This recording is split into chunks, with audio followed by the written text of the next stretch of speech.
Blech. Good afternoon, everybody. I hope you guys had a great weekend. And they got to at least have a little bit of time to relax, and that it wasn't entirely filled with work or homework or school stuff, and that you got some time to yourself. And if you didn't, then I hope next weekend you get to. So anyway, I hope you guys had a good weekend. Today we're gonna finish up with just the last little part of the section 9.3 that we didn't get to last week. And then we will get into section 10.1 just for the notes. And kind of my plan over the next few weeks is to this week, today and tomorrow, get through section 10.1 and 10.2 just for notes, looking at like formulas and rules and things that we will need. Next week, we'll do practice problems for both sections because they're very closely related and they build off of everything we've done so far this semester. So we'll do practice problems with like Desmos or Pear Deck. I'll show examples, all kinds of fun stuff. All right, and then the following week, the last week of April, I'm planning to use for some AP testing prep stuff.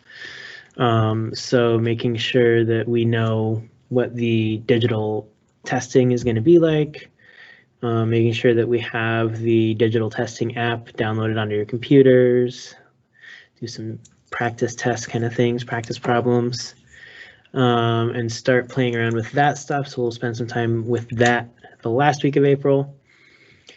And then May, we'll try to get through the last couple chapters of the text and then do review in June, heading up to the test. So that's kind of the idea for the finishing up of the semester. Remember, end of the grading period is on Friday. So that second grading period ends on Friday. So be mindful of that. Grades will be posted, all that fun stuff, letting you know where you're at. All right, so that's the idea. So to start, I'm going to go through the last few things in Desmos. I'm not going to give you guys the link to that because there's nothing for you guys to do in Desmos for the last few slides. For section 9.3, I just want to go through the slides, which is basically notes. So I'm going to share my screen.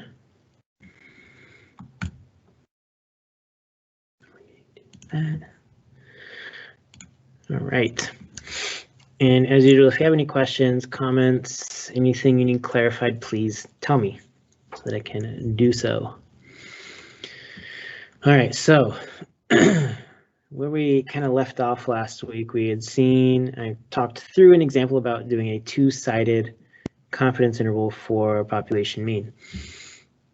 Or I'm sorry, two-sided significance test. This is showing how that's related to our confidence interval, sorry. The connection between two-sided tests and confidence intervals is even stronger for means than it was for proportions. And that's because both inference methods for means use the standard error of the sample mean in the calculations. For our test statistics T, right, the standard error is used in the denominator. The S sub x, the sample standard deviation divided by the square root of n, or the square root of the sample size. In the confidence interval, that same proportion, so to say, that same fraction is used when calculating the confidence interval. It's what we multiply by the test statistic, which is, again, S sub x divided by the square root of n. So because we use that same term in both calculations, we get things that are very closely related. All right, a two-sided test at significance level alpha, let's assume that alpha is 0.05, and a 100 times 1 minus alpha percent confidence interval, which would then be 95% confidence interval if alpha is 0.05, gives similar information about the population parameter. When the two-sided significance test at level alpha rejects the null hypothesis, the 100 times 1 minus alpha percent confidence interval for mu will not contain the hypothesized value mu sub 0. So that means if we find evidence of our alternative hypothesis and we reject the null hypothesis, our confidence interval will not contain that value for the null hypothesis. When the two-sided significance test at level alpha fails to reject the null hypothesis, the confidence interval for mu will contain the value for the null hypothesis. So we have this connection between significance tests and confidence intervals with means that we don't necessarily have that same connection with proportions. All right.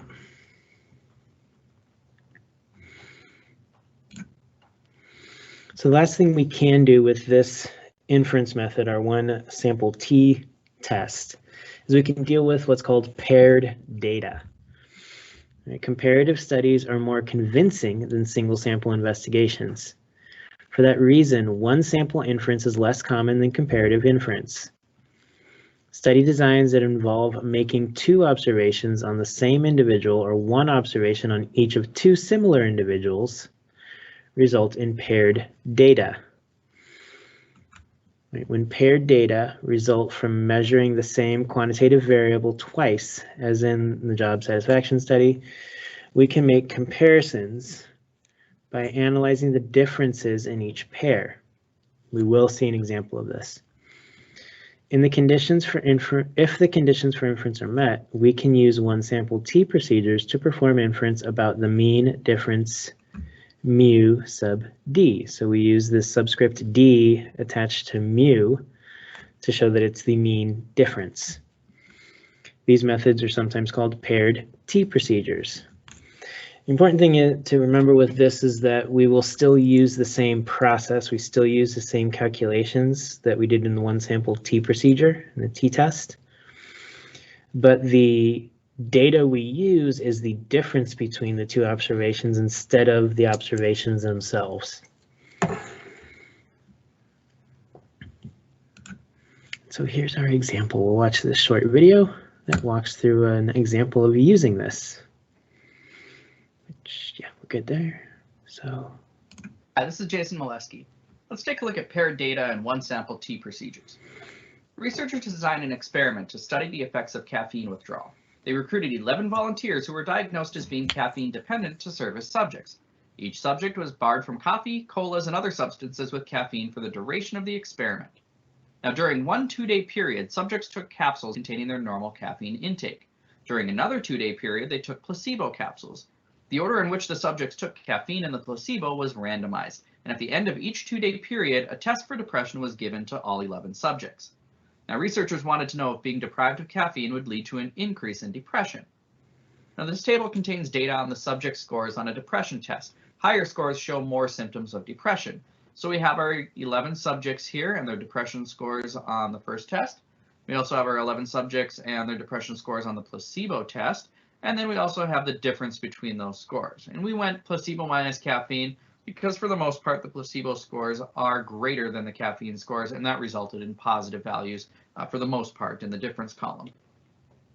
Now, why did researchers randomly assign the order in which subjects received the placebo and caffeine?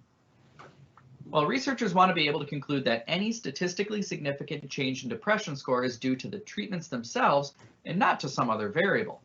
One obvious concern is the order of the treatments. Let's suppose caffeine were given to all the subjects during the first 2-day period. What if the weather were nicer on these 2 days than during the second 2-day period? Well, the researchers wouldn't be able to tell if a large increase in the mean depression score is due to the difference in weather or due to the treatments. Random assignment of the caffeine and placebo to the 2 time periods in the experiment should help ensure that no other variable is systematically affecting the subject's responses. Now let's carry out a test to investigate the question. If caffeine deprivation has no effect on depression, then we'd expect the actual mean difference in depression scores to be 0. That is, the scores when the subjects were on caffeine would be pretty much the same as the scores as when they were on the placebo, so therefore the difference would be 0. So our null hypothesis is that the mean of the differences is 0, while the alternative hypothesis is that the mean of the differences is greater than 0, where the true mean difference is defined by mu sub d, and we did note that that was placebo minus caffeine. Now, because no significance level is given, let's use alpha equals 0.05. Well, to use a paired t-test, let's first check our conditions. We note that the researchers randomly assigned the treatments placebo, then caffeine, caffeine, then placebo to the subject, so that condition is met. Since we aren't sampling, it's not necessary to check the 10% condition. And when it comes to the normal large sample condition, we don't know whether the actual distribution of difference in depression scores is normal, so we're going to have to do a little extra work here. With such a small sample size, we need to examine the data to see if it's safe to use T procedures. Well, here's a histogram, a box plot, and a normal probability plot of these 11 differences. The histogram itself does have an irregular shape with so few values. The box plot shows a little bit of right skewness, but no outliers here. And the normal probability plot is slightly curved, indicating there is some slight skewness. However, with no outliers and no strong skewness, the T procedure should be pretty accurate. Now, we entered the differences in list 1 and then used the calculator's t-test with the draw command to perform this test. We see our statistic here is 3.53, and we get a p-value of 0.0027. That's the area to the right of t equals 3.53 on the t distribution curve with 10 degrees of freedom. Now, because the p-value is 0.0027, and that's significantly less than 0.05, we reject our null hypothesis. We have convincing evidence that the true mean difference, placebo minus caffeine, in depression score is positive for subjects like these. Now, for some additional practice with paired data and one sample T procedures, try exercise 85. All right, so that is an example of using paired data in a one sample T procedure. Are there any questions, or is there anything I can clarify about this example?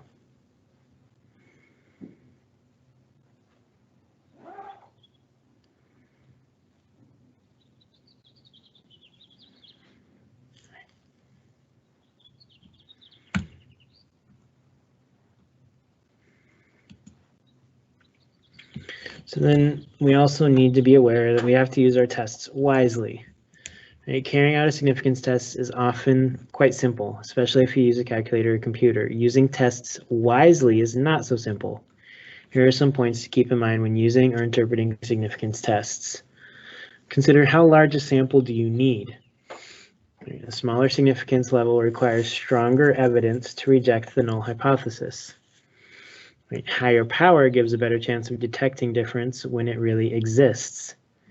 At any significance level and desired power, detecting a small difference between the null and alternative parameter values requires a larger sample than detecting a large difference. Okay.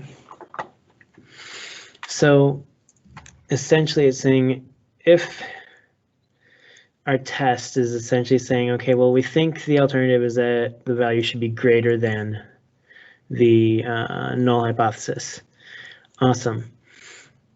Within the context of what we're doing, are we considering larger than being like, are those values going to be a lot larger, or is it going to be like decimal places larger, and that's significant to us? So depending on the like size of the difference we're thinking of, and that we're kind of considering, that can have a big influence on how large of a sample we might want.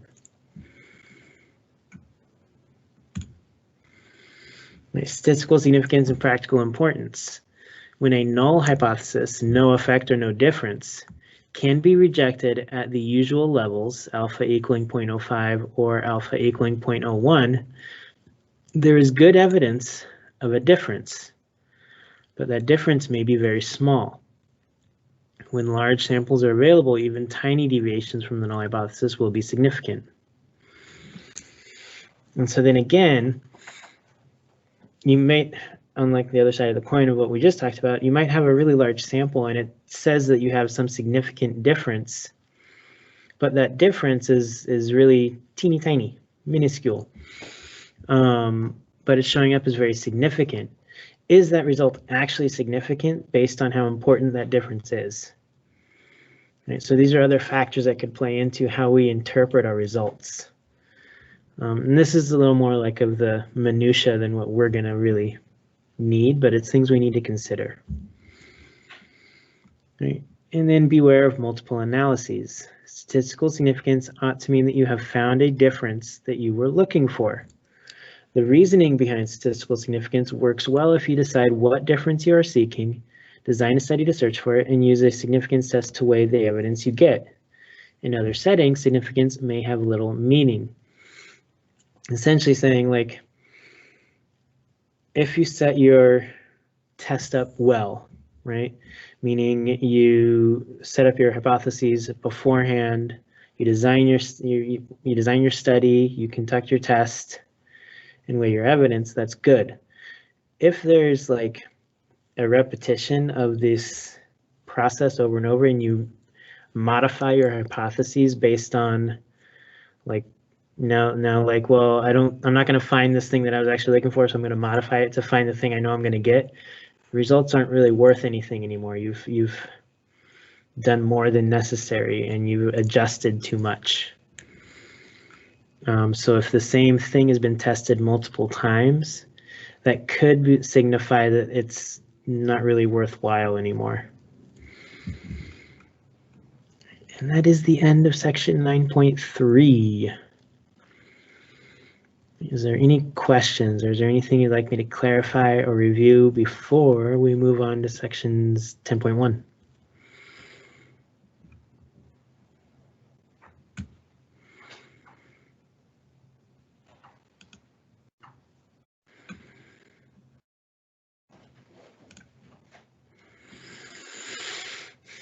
Alrighty, well then, we're going to start section 10.1. If there is something you're writing on, you should get that ready, because there's going to be some stuff you might want to write down.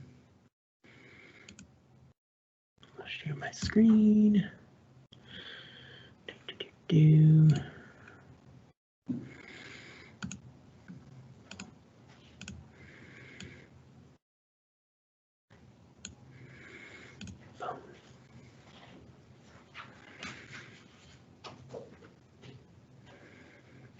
All right, here we go. Come on, there we go. So chapter 10, this is comparing two populations or groups. And this is slightly different than what we just considered with the paired data, because this is dealing with comparing two entirely different populations or two different groups in an experiment. All right. With our paired data, that has to do with maybe dealing with, two different things with the same person, or two different people within the same population.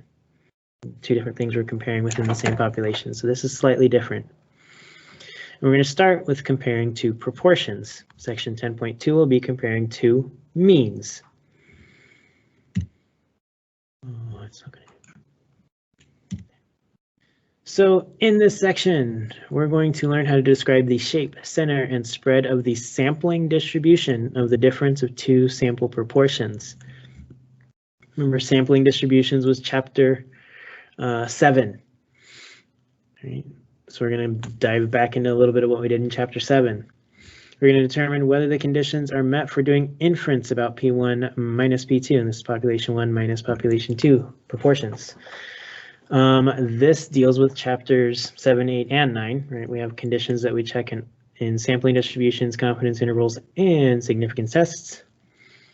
We need to construct and interpret a confidence interval to compare two proportions. That's chapter 8. And perform a significance test to compare two proportions. That is chapter 9. So we're taking the concepts that we learned in the previous 4 chapters and applying them to this new scenario, where we have the difference of sample proportions.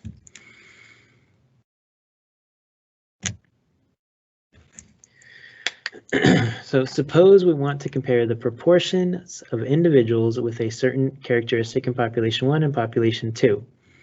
Let's call these parameters of interest P1 and P2. The ideal strategy is to take a separate random sample from each population and to compare the sample proportions with that characteristic. So this first paragraph is describing one way of this scenario playing out, and that would be we have two separate populations and we're comparing a specific proportion of the population that have a characteristic. This could be the proportion of people with that are left-handed. Right, and we're comparing those two things between one population and another population. Right. And the parameters P1 and P2 would be the population proportion of people with left hands that are left-handed, not with left hands. Hopefully everyone has left-handed. And then the second paragraph here, what if we want to compare the effectiveness of treatment 1 and treatment 2 in a completely randomized experiment? Right, so now our two different groups are the people receiving one treatment or the people receiving another treatment. This time the parameters P1 and P2 that we want to compare are the true proportions of successful outcomes for each treatment, depending on what we define as success. We use the proportions of successes in the two treatment groups to make the comparison. Okay, so these are the two different types of scenarios that will come up where we will use what we're going to learn here about the differences of proportions. And then we have some new notation, kind of new. Right? It essentially allows us to use the same kind of notation we have been, but we give it a little subscript so we know which population or group or treatment that this came from. So for population or treatment 1, they have parameter P1 and statistic P hat 1, and then sample size N1. The sample sizes from the two different populations or the two different treatments don't always need to be the same. They can be different, so that's why they have different notation. And then population or treatment 2 is parameter P2 and statistic P hat 2, sample size N2. Helps us stay organized. And it helps us not have to write as much, which is always nice.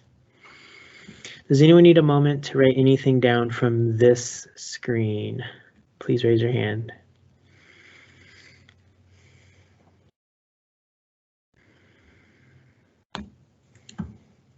Okay.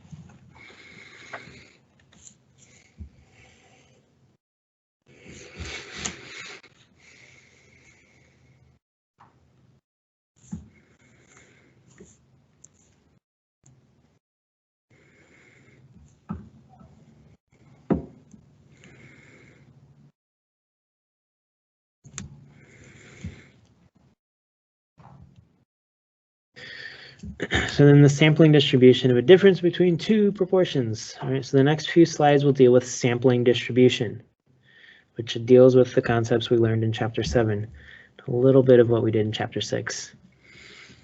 To explore the sampling distribution of the difference between two proportions, let's start with two populations having a known proportion of success. Right. So when we're dealing with sampling distributions, we know the population proportion. When we're doing confidence intervals and significance tests, we do not know the population proportion. So in this case, we know.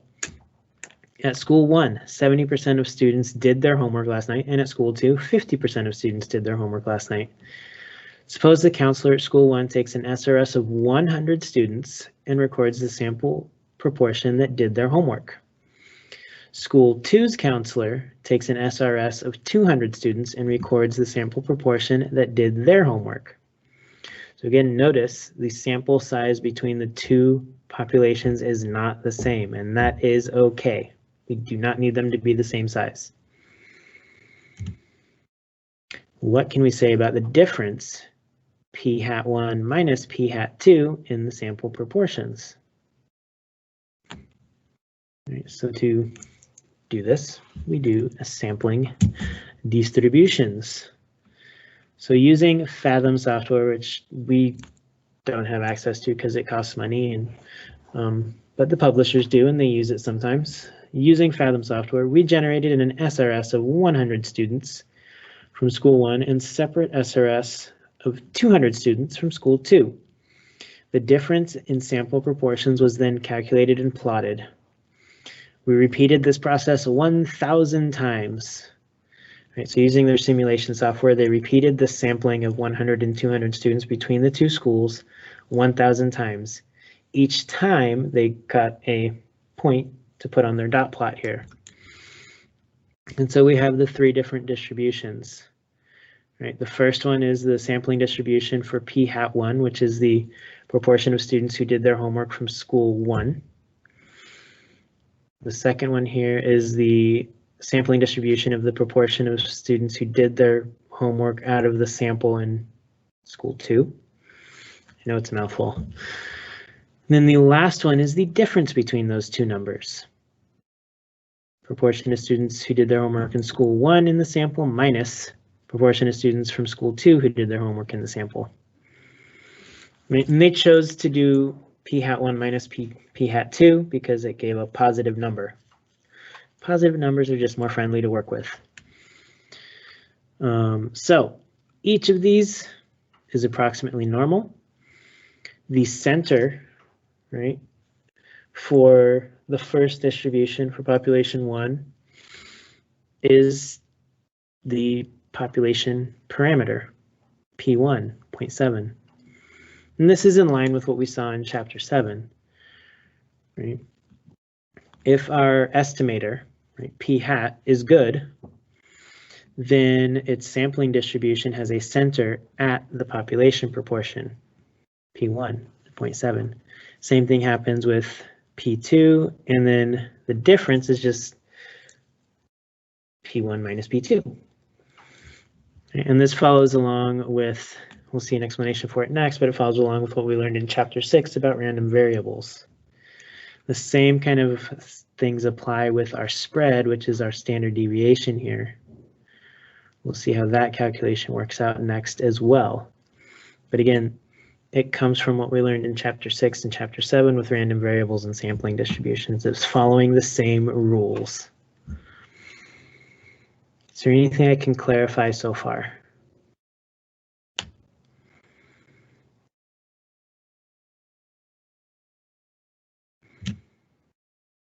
And what do you notice about the shape, center, and spread of the sampling distribution of p hat 1 minus p hat 2? And hopefully we notice that it is also approximately normal, right? It came from 2 normal distributions. It's very closely related to our other statistics. Let's look at the calculations. Let's look at the math behind these things in the next few slides. So both p hat 1 and p hat 2 are random variables. Chapter 6. The statistic p hat 1 minus p hat 2 is the difference of these 2 random variables.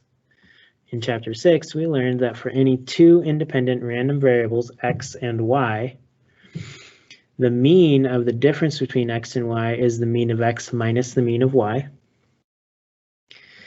And the variance of x minus y is equal to the variance of x plus the variance of y. And remember, we use variance in this case because the square root of the variance is the standard deviation.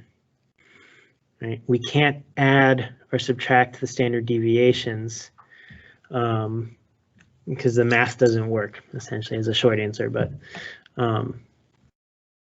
so we consider and we deal with the variances and then take the square root of that result. So the sampling distribution of the difference between sample proportions. Right? If we choose an SRS of size N1 from population 1, with proportion of successes P1 and an independent SRS of size N2 from population 2 with proportion of successes P2, then we'll have a shape when, and this is a bunch of notation again, but the number of successes from population 1 and the number of failures from population 1, the number of successes from population 2 and the number of failures from population 2 are all at least 10, and this is within the samples. The sampling distribution of p hat 1 minus p hat 2 is approximately normal. So as long as based on our population proportion, right, P1 and P2, if within our samples we have at least 10 successes and at least 10 failures, we're good. And then we will have an approximately normal distribution. All right. This is essentially our large counts condition. The center, the mean of the sampling distribution is P1 minus P2. This follows from what we learned in chapter 6. Finally, the spread, the standard deviation of the sampling distribution of p hat 1 minus p hat 2 is the square root, then all of this is under the square root, P1 times 1 minus P1 divided by N1 plus P2 times 1 minus P2 divided by N2. These two fractions added up and then divide them is the standard deviation.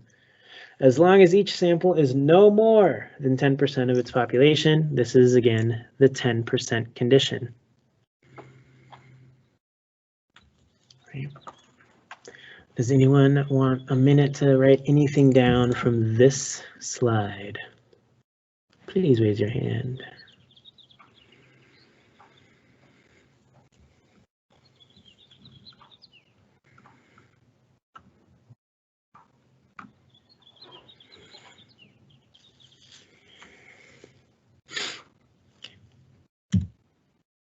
And this is a visual that goes along with that. The sampling distribution of a difference between two proportions. All right, we have our curve, our normal curve here. That represents the sampling distribution of p hat 1 minus p hat 2. The horizontal axis represents all the values that we get for p hat 1 minus p hat 2. Right? We have our standard deviation, right, which we'll get a little over 3 of those to the right and to the left. And then the mean, P1 minus P2, is the center. Right? And so this is just a visual representation of all these parts. Would anyone like a moment on this screen to write anything down? Okay.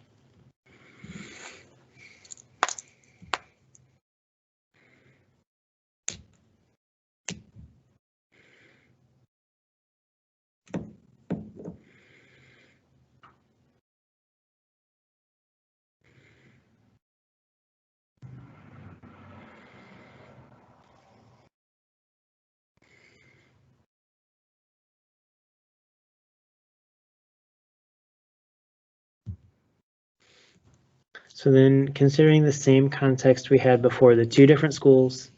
At school 1, 70% of students did their homework.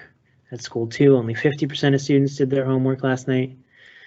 School 1 has an SRS of 100 students and records the proportion that did homework, and school 2 has an SRS of 200 students and they record the proportion that did their homework. We want to describe the shape, center, and spread of the sampling distribution for p hat 1 minus p hat 2. Right, because N1 times P1 is 70, and N1 times 1 minus P1 is 30, and N2 times P2 is 100, and N2 times 1 minus P2 is 100, and all of those numbers are all at least 10. This, again, is our large counts condition. The sampling distribution of p hat 1 minus p hat 2 is approximately normal. When the large counts condition is met, that distribution, the sample distribution or the sampling distribution in this case, will be approximately normal. So that's our shape. The mean will be P1 minus P2, which is 0.7 minus 0.5, which is equal to 0.2. All right, and that follows from chapter 6 because these two proportions act as random variables. So we have a mean of 0.2, and the standard deviation will be the square root of 0.7 times 0.3 divided by 100 plus 0.5 times 0.5 divided by 200, which is equal to 0.058 for our standard deviation. And so we have shape, center, and spread, and we are done describing the sampling distribution. Is there anything I can clarify here? Because next we're going to go to the confidence intervals for the difference of the two proportions.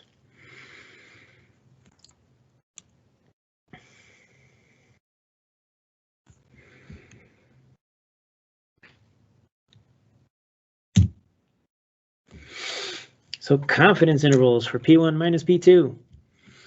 When data come from two random samples or two groups in a randomized experiment, the statistic p hat 1 minus p hat 2 is our best guess for the value of p1 minus p2. we can use our familiar formula to calculate a confidence interval for P1 minus P2. That is the statistic plus or minus our critical value times the standard deviation of the statistic. All right, when the 10% condition is met, the standard deviation of the statistic p hat 1 minus p hat 2 is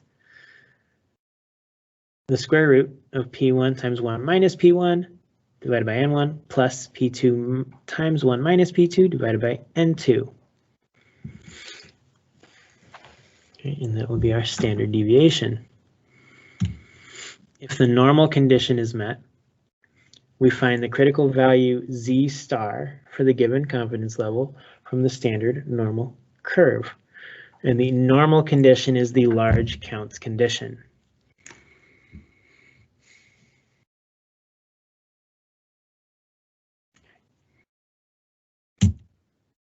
Leads us to our conditions for constructing a confidence interval about a difference in proportions. Again, it's the same three conditions that we check for confidence intervals about proportions from chapter 8. However, now we must check these same three conditions for each population or for each group in the randomized experiment. All right. So random, the data come from 2 independent random samples or from 2 groups in a randomized experiment.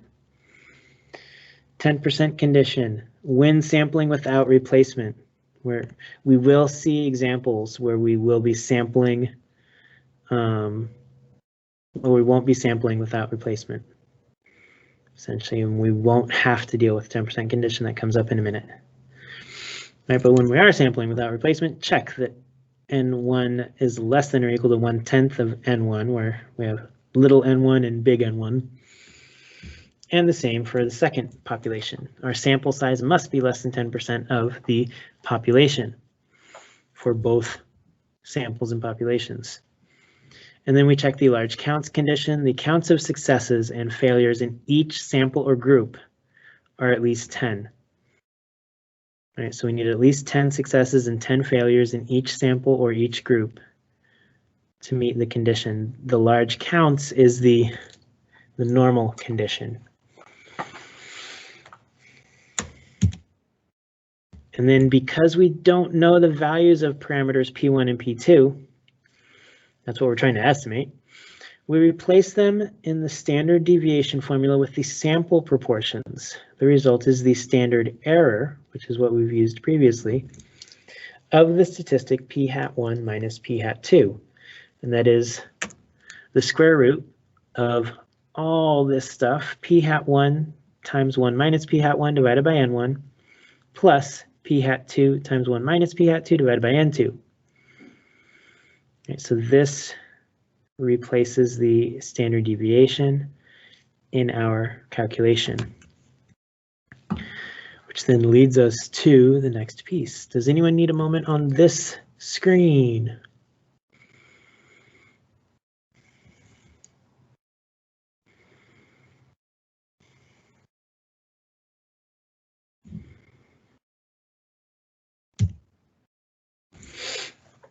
So our inference method for our confidence intervals for P1 minus P2, the 2 sample Z interval for a difference between 2 proportions. When the conditions are met, an approximate C% confidence interval for P hat 1 minus P hat 2 is P hat 1 minus P hat 2 in parentheses plus or minus Z star times the standard error, square root of P hat 1 times 1 minus P hat 1 divided by N1 plus P hat 2 times 1 minus P hat 2 divided by N2. All right, where Z star is the critical value for the standard normal curve with a C% of its area between negative Z star and Z star. Okay, and this follows the same methods that we used in chapter 8 for confidence intervals. We need to use table A, find our Z star value, right, based on the confidence level that we're doing. Right, and again, we'll see examples of this, just not today. Right now, we're just getting to the notes and the concepts and ideas. Does anyone need a moment to write this down? Please raise your hand.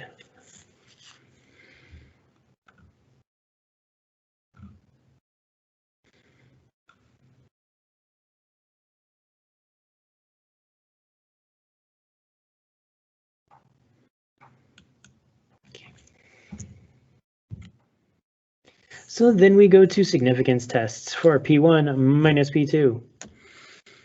An observed difference between two sample proportions can reflect an actual difference in the parameters, or it may just be due to chance variation in random sampling or random assignment.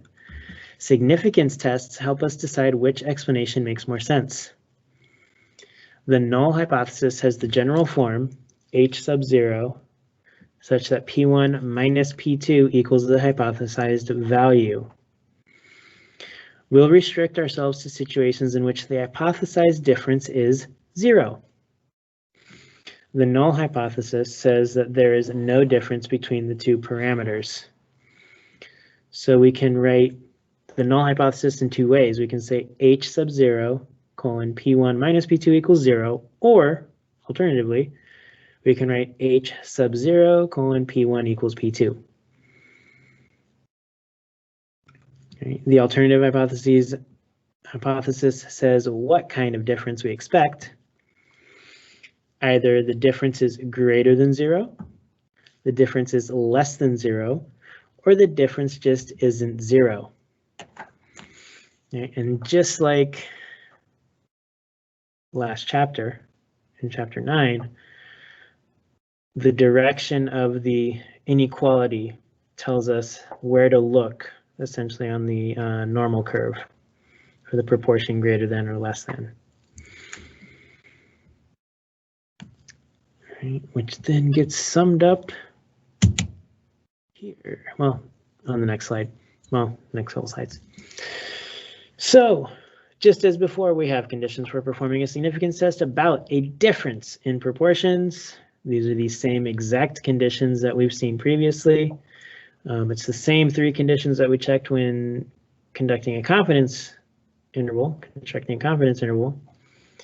And again, we must check these three conditions: random, 10% with sampling without replacement, and large counts for each random sample or for each group in a randomized experiment. Right, we must check these conditions for both proportions. Okay.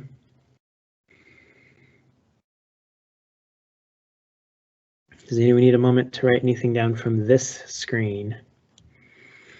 My lights went off. Okay, there we go.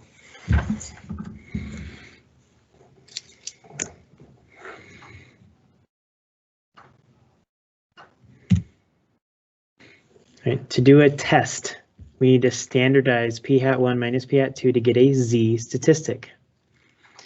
Right, so we get the test statistic equals statistic minus parameter divided by the standard deviation of statistic. So we get z equals p hat 1 minus p hat 2 minus 0. Right, because p hat 1 minus p hat 2 is our statistic, and the 0 is our parameter, which is, with our hypothesis, the null hypothesis says that the difference should be 0, divided by the standard deviation of the statistic. Now, we can't fill in how to calculate the standard deviation of the statistic quite yet. We need this next piece of information. If the null hypothesis, P1 equaling P2, is true, the two parameters are the same. We call their common value P, just regular old P. We need a way to estimate P so it makes sense to combine the data from the two samples. This pooled or combined sample proportion is noted as P hat sub C, C for combined. And that is equal to the count of successes in both samples combined divided by the count of individuals in both samples combined. Written in terms of random variables, we have that is equal to x sub 1 plus x sub 2 divided by n1 plus n2. So we get this combined proportion, which we then use to help calculate our z-test statistic. Does anyone need a moment on this screen?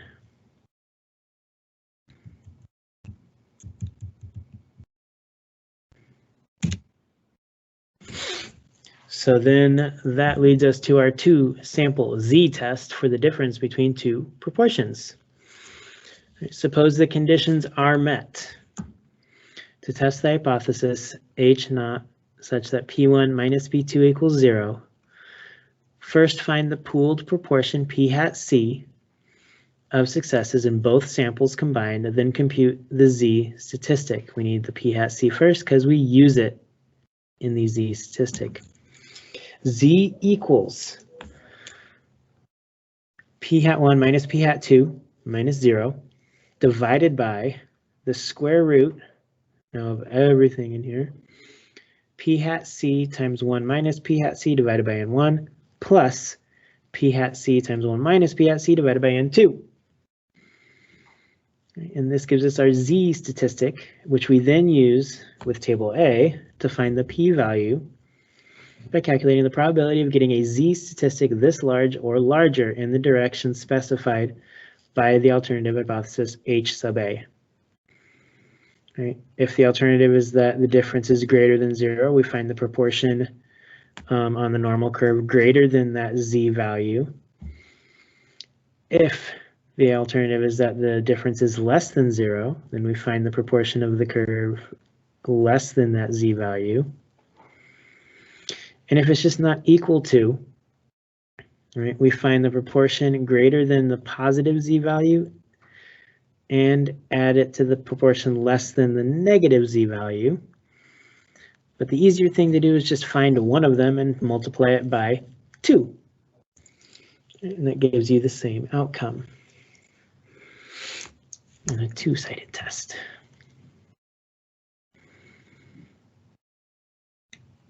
Is there anything I can clarify? Are there any questions?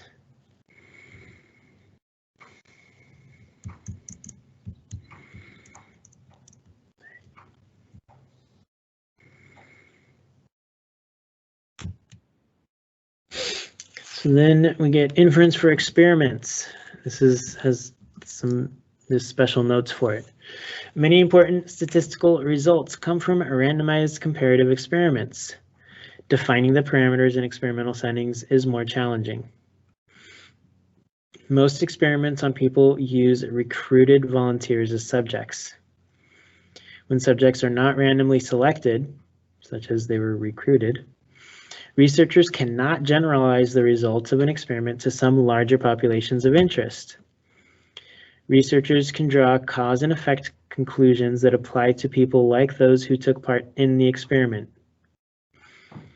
Unless the experimental units are randomly selected, we don't need to check the 10% condition when performing inference about an experiment. So there are cases when we're conducting experiments that we just don't need to check the 10% condition. Okay, and that's kind of the main caveat on this page.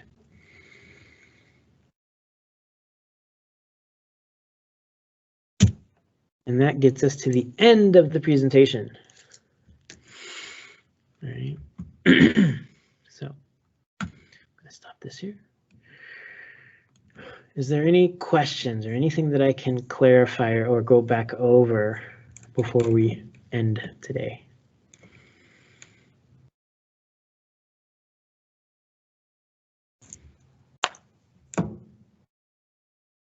Okay.